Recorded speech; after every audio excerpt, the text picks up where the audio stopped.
everybody, it's Cindy, that crafting lady. Welcome to my channel. Today I am going to be making a noodle board. I've got a couple pieces of pine and some beadboard that I used in a home improvement project. So these are some leftovers. And I used my Cricut to cut out the words thankful, grateful, blessed, and the Arnolds along with a couple accent pieces. Today's video is part of the Chic for Cheap Craft Challenge hosted by Christi Creates, and her co-host this month is Crafting with Cass. Both of their channels along with the playlist will be linked in the description box below, so please check them out and give a look to all the other creators on the playlist. I'm sure you're going to enjoy all the content that you'll find there. So the premise of this challenge is to find something either from a catalog, a store, or online, and recreate it for cheap. So I found this homemade personalized noodle board. I think it was on Amazon that I found it, and it's listed for $179.99. And I am going to make this, or my version of this, for a whole lot less. So let's get going. All right, so we'll get these out of the way for the moment. The first thing we're going to do is take our two pieces of pine. I purchased a 6-foot long board for about $5, and I'm going to take this Danish oil, and I am going to stain them with the Danish oil. And the Danish oil is food safe, so I don't have to worry about it being in my kitchen. And I'm going to put some gloves on because the stuff can get pretty stained. It's a stain, so it's going to stain your hands, so you want to take precautions not to get it all over the place. And just an old rag. And I'm just going to put some on the rag and wipe it onto the board. And this is the same stain that I used on the shelves that are in my kitchen. So when my noodle board is in my kitchen, it will match everything perfectly. So I'm just going to put it, actually the stain's only going to go on the top and the two sides and the ends. I'm not going to be doing the bottom because I want to be able to glue that on, and I don't want any stain to interfere with the gluing process. So I'll do the second board, and then we're going to let them dry. So they're all done, and we're just going to let them dry right there. Now I'm going to glue together the 3 pieces of beadboard. They're tongue and groove. So I'm going to take some wood glue, and this is just Dollar Tree wood glue, and put it in there. So far all I've spent is $5 on my board, and I do have a little piece left over for another project. And these are leftovers, so to me they were free. So I've spent about $5 so far recreating this $179 noodle board. Now I'm going to put those two together, and then I'll add the third one on. There we go. And I customized this to my stovetop. So if you want to make this, you can, just measure your stovetop and cut your pieces to the correct dimensions. So I just wiped off any excess glue that was oozing out, and now I will attach the third piece together. I'm not really worried about using E6000 or anything better than just some simple wood glue, because I am going to be attaching the 2 stained boards, the 2 pine boards, to either side, and on those I definitely will be using E6000 along with some hot glue for both the long-term and short-term hold. Okay, now that all the excess glue is wiped off and everything's nice and snug together, just kind of push them all in there together. I'm going to take the 2 pieces of pine, and I'm going to attach them one to one side and one on the other. There we go. The boards really don't have a black tint to them. I think it's just the way the lighting is. Sorry about that, guys. They look really good. You'll be able to see that in the end. All right, so see where I have the raw wood there, so I didn't have any stain on that side of the board. I'm going to take a good amount of my E6000 and run it right down the middle of this board. And then I'm going to go around the outside using my Surebonder glue gun, because you got to stick with the best. And I'm going to give it a good amount all the way around. I'm going to kind of work pretty quick here, because I don't want the glue to cool off too quickly, and then I won't be able to use the holding power of it. And then I'm going to just line it up with the top and the bottom and the edge, and just make sure it's in the right place. And then just push it down, and it's going to give me a nice hold. And that should not come apart ever again once that E6000 has cured. And now we'll do it to the other side too. And all the way around, and there we go. And put it back on the other side.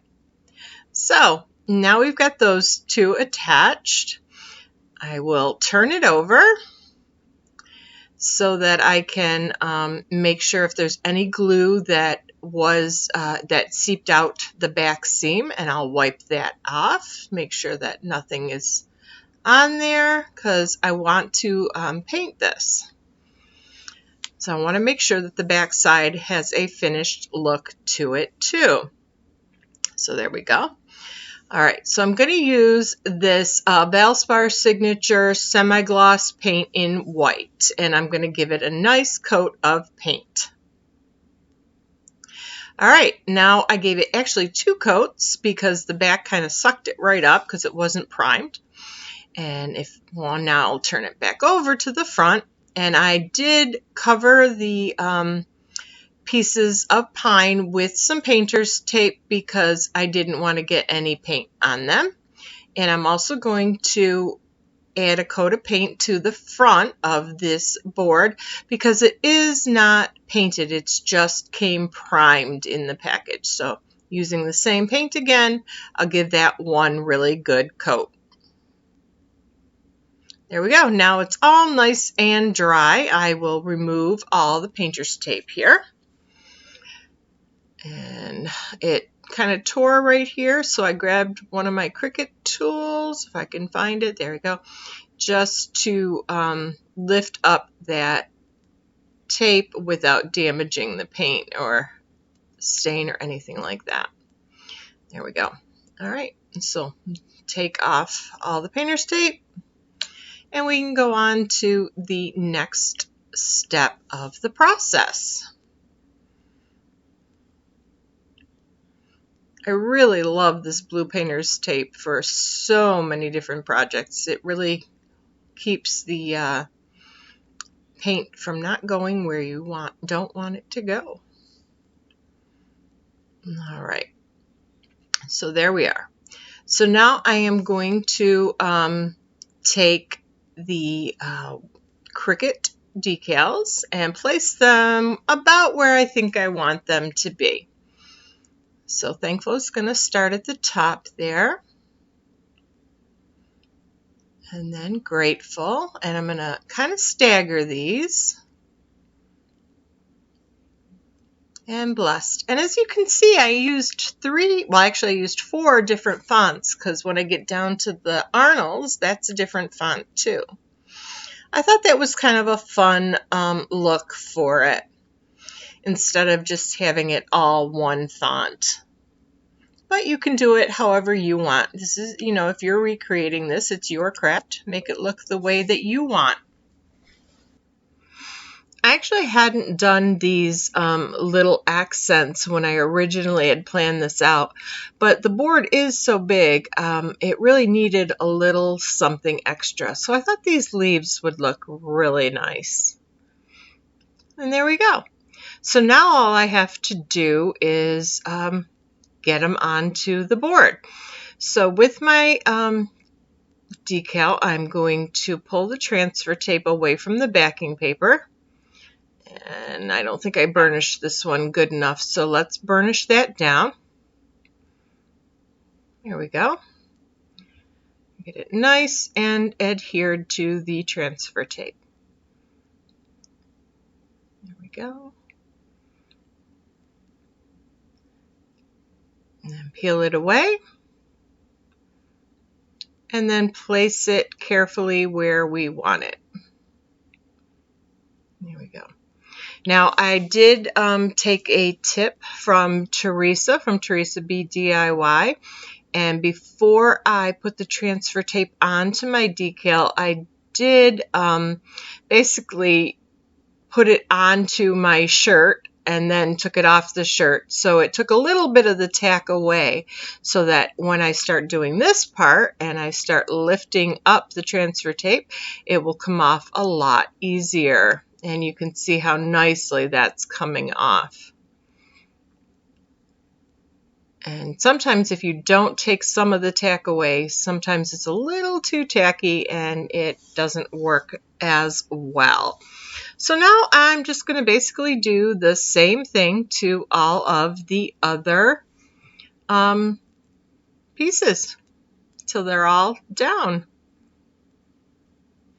Now because this is beadboard, there's little, as you can see, there's like little indents and crevices here and there, and the stickers are going across those.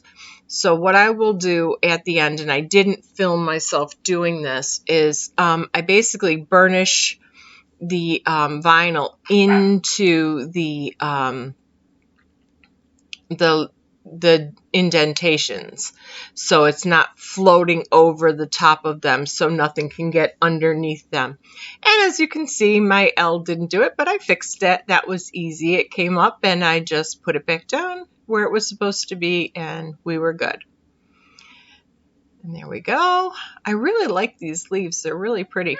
They came from one of the Cricut files. And my last word, my thankful. Put that down and we're done. And look at that. Isn't that beautiful? I love the way it looks. Well, now it needs some handles. And I'm not going to use just any handles. I bought these spoons at a thrift store a couple of years ago. I've had them for a while. And they're silver-plated spoons, antiques, and I paid $1/4 a piece for them. So what are we up to now? What, $5.50 plus some vinyl, so maybe another $2, $3. So under $10, I've basically created this noodle board, and the one that I showed you at the beginning of this was $179. So I think that's a pretty good savings. And I like the way it looks, and it's customized to me. My husband was very helpful in doing this part, actually. He took the spoons and bent them for me and also added the holes. He drilled a hole in the bowl part of the spoon and at the end of the handle here so that I could add little screws and screw them right into the board. So the handles will be on there permanently and they will be very secure, so you can lift the board on and off your stove without an issue. So it's not like you have to glue it and you're worried about the glue coming off or anything like that. So I'm not real good with power tools, as you can see here, but I get it done. That's why I have my husband help. And he also cut the pine boards down for me, and he cut the pieces of beadboard to the right width. So thank you, hubby. I appreciate it. You know that. And there we go. One more screw, and this noodle board will be complete. And I guess they call it noodle boards because people, when they were originally formed, would roll out their noodles or their bread or anything like that on them because it was like extra workspace for them. And there we go. It is done. I think it came out great. So let's take a look at what it looks like sitting on my stove. There it is. that is sitting on my stove in my kitchen, and I love it. And I think anybody that comes into my house is going to absolutely love it too. And it matches my kitchen island because it's using that same beadboard, and it matches my kitchen shelves because I stained the pine wood with the same stain that I stained my shelves. So I think it's great. So I hope you enjoyed this video. If you did, please give me a thumbs up. Don't forget, this is part of the Chic for Cheap challenge hosted by Christi Creates and Crafting with Cass. So please check out their channels. Again, they're listed in the description box below. And check out the playlist, which is also there. And if you haven't already subscribed to my channel, I would really appreciate you doing so. It helps my channel grow. And click the bell icon so you can be notified when I do upload more videos. And until next time, guys, live fully, love deeply, learn something new every day. Thanks for watching. Bye.